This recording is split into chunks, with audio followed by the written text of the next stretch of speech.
శ్రీమాత్రే నమః. శ్రీ గురుభ్యో నమః. తదుపరి కుంభరాశి.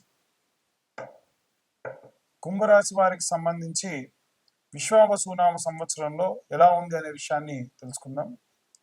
విశ్వావసునామ సంవత్సరంలో కుంభరాశి వారికి ఆదాయం 8, వ్యయం 14, రాజ్యభూజ్యం 7, అవమానం 5. ఈ యొక్క రాశి వారికి సంబంధించి గతంలోనే చెప్పుకున్నామండి. శని తిరోగమనం ప్రారంభమై ఈ కుంభరాశి గుండా ప్రయాణం చేస్తూ ఇది మీనరాశిలోకి మార్చి 29వ తారీఖు వరకు ప్రవేశిస్తుంది. అప్పటి వరకు కూడా ఏలినాటి శని ప్రభావం అనేది ఈ రాశి వారికి ఉంటుంది అని చెప్పాం. అయితే శుభవార్తో ఇబ్బందికరమైన వార్తో కానీ మనకందరికీ తెలిసినటువంటి రాహుకేతువులు ఎవరైతే ఉన్నారో అవి అపసవ్య దిశలో సంచారం చేస్తాయి. కుంభరాశి వారికి శని గ్రహం అధిపతిగా ఉంటాడు. ప్రస్తుతానికి శనీశ్వరుడు ఈ గ్రహంతో సంచారం చేస్తూ ఈ యొక్క మార్చి ప్రాంతం చివరిలో మీనరాశిలోకి ప్రవేశిస్తూ ఉన్నాడు. దీంతో ఈ రాశి వారికి 7.5 అనేటువంటిది పోయి రాహుగ్రహం వీరిలోకి ఎంటర్ అయినప్పుడు కాస్త మతిమరుపు లేదా ఎవరినైనా అనుమానించడం, పోలీసులు, లాయర్లు, ఏవైనా కేసులు, డబ్బులు కట్టడము, గందరగోళము, అనారోగ్యము, మానసిక ఒత్తిడి ఇవంతా ప్రథమార్థంలో ఉంటుంది. ప్రథమార్థము అంటే మొదటి 3 నెలలలో ఉంటుంది. మే చివరిలో రాహు మీనం నుంచి కుంభంలోకి సంచరించడం ప్రారంభం చేయగానే ఇలాంటివి జరుగుతాయి. ఆ తర్వాతకి కుంభరాశి వారికి సంబంధించి ఉద్యోగస్తులకు సంబంధించిన విషయంగా చూసుకున్నట్టయితే ఉద్యోగస్తుల పరంగా ఈ కాలంలో అంటే ఈ సంవత్సరంలో వీరికి ఉపశమనం లభిస్తుంది. అప్పటి వరకు ఉన్న స్ట్రెస్, గత ఉద్యోగస్తులలో ఉన్నటువంటి వారి యొక్క బాస్ నుంచి భయపడడం ఇలాంటివన్నీ కూడా తీరి చాలా ఆనందంగా ఉంటారు. వీరికి ప్రమోషన్తో పాటుగా జాబ్ చేంజింగ్ అనేది జరుగుతుంది.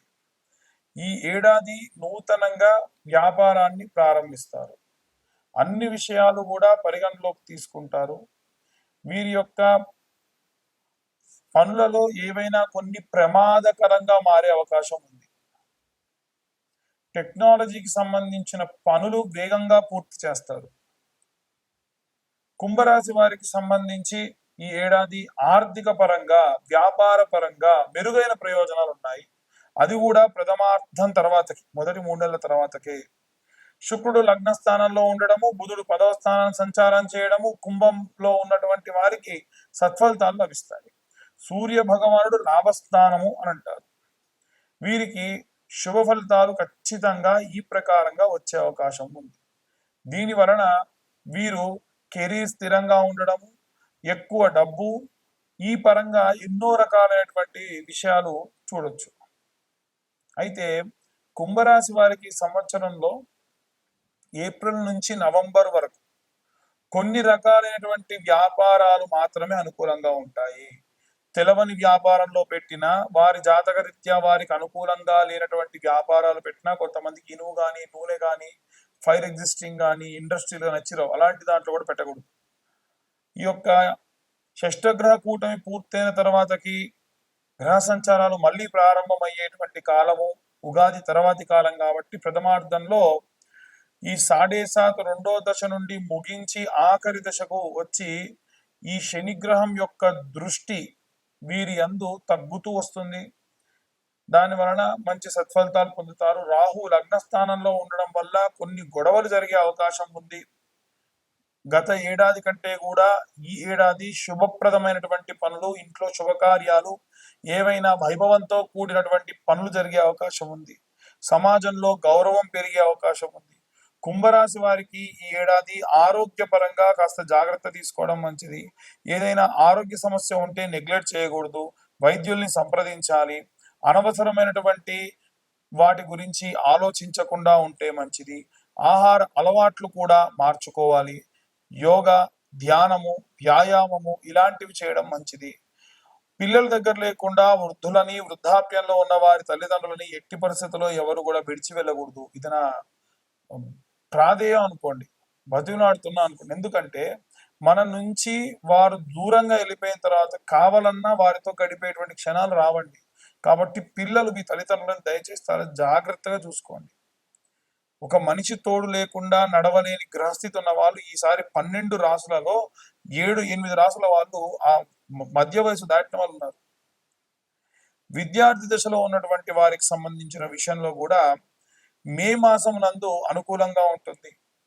పోటీ పరీక్షలు, ఇంటర్వ్యూలు విజయం సాధిస్తారు. ఉన్నత విద్య, విదేశంలో విద్య ఆగస్టు నుంచి అక్టోబర్ ప్రాంతంలో చాలా శుభప్రదంగా ఉంటుంది. ఏడాది సోమరితనాన్ని వదిలేసి చాలా తేజోవంతంగా పనులు చేసేటువంటి వాళ్ళు కూడా ఉంటారు. నెగిటివిటీగా ఆలోచించేటువంటి వాళ్ళు కూడా మారుతారు. ఎప్పుడు కూడా నెగిటివ్ గా ఆలోచించే పిల్లలు కొంతమంది ఉంటారు. అమ్మో ఇది రాదేమో, అమ్మో ఇంతది నేను చేయగలనా లేదా అనేటువంటి వాళ్ళు కూడా సక్సెస్ఫుల్ గా చేస్తూ ముందుకు వెళ్ళే అవకాశమే కనిపిస్తూ ఉంది. వైవాహిక జీవితము, వివాహము, ప్రేమ వివాహాలు ఇలాంటి వాటికి సంబంధించిన విషయానికి వస్తే ఈ రాశి వారికి నూతన సంవత్సరంలో శని శుక్రగ్రహ ప్రభావం ఎక్కువగా ఉంటుంది. ఈ సమయంలో వివాహ జీవితంలో మిశ్రమ ఫలితాలు గోచరిస్తాయి. ఈ ఏడాది మార్చి 29 ప్రాంతంలో శని అంటే ఈ షష్టగ్రహ కూటమి దాటిన తర్వాతి రోజుల్లో ఉగాది ప్రారంభ కాలంలో అనుకోండి శని సంయోగం జరిగేటువంటి అవకాశం ఉంది. ఇది మే 18వ తేదీ వరకు కూడా ఉంటుంది. ఈ వైవాహిక జీవితంలో ఇలాంటి సమయంలో ఏవైనా ఇబ్బందులు రావచ్చు. ప్రేమ వ్యవహారాల్లో కూడా బ్రేకప్లు అంటారు కదా, ఇవాళ రేపేదో అలాంటివి జరగవచ్చు. కానీ మనస్సును నిజంగా అర్థం చేసుకునే భాగస్వామ్యులు అనుబంధానికే ఎక్కువ విలువిచ్చి చాలా ఓర్పుగా ఉంటారు. శనిగ్రహానికి సంబంధించి ఆవాల నూనెతో, నువ్వుల నూనెతో, నువ్వులు ఆవాలు కలిపిన నల్లటి మూట కట్టి ఈ శనేశ్వరుడికి దీపం వెలిగించడం ఈ పరిస్థితులన్నిటి నుంచి కూడా బయటపడేస్తుంది. అలాగే శని చాలీసా ఉంటుంది, ఆంజనేయ స్వామికి ఆరాధన ఉంటుంది, ఆంజనేయ స్వామి అభిషేకం ఉంటుంది. ఎందుకంటే ఆంజనేయ స్వామి గురించి అంటారు అని అంటే ఆంజనేయ స్వామి శనికి ఇచ్చినటువంటి వరం.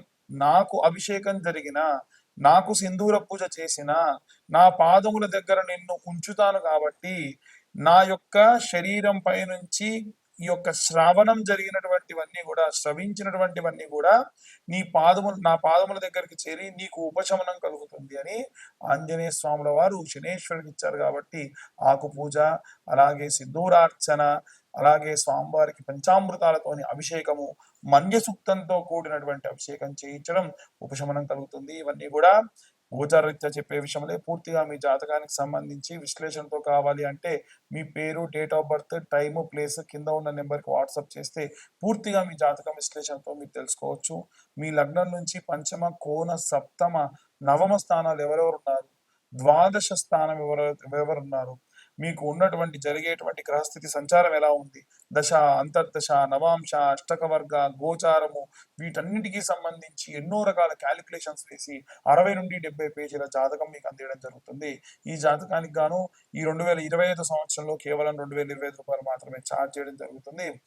చాలా మంది నరదృష్టితో బాధపడుతూ ఉన్నారు. ఫలానా వాడు పెళ్లి కాలేదు, మా అబ్బాయికి పెళ్ళైంది, నరదృష్టి బాగా ఉంది అనుకుంటే ఈ యొక్క కరుంగలి మాల అని ఉంటుంది కదండి, అది అభిషేకంలో పెట్టి, రుద్రాభిషేకంలో పెట్టి ఇవ్వడం జరుగుతుంది. ప్రతి సోమవారం కూడా రుద్రాభిషేకం జరుగుతుంది.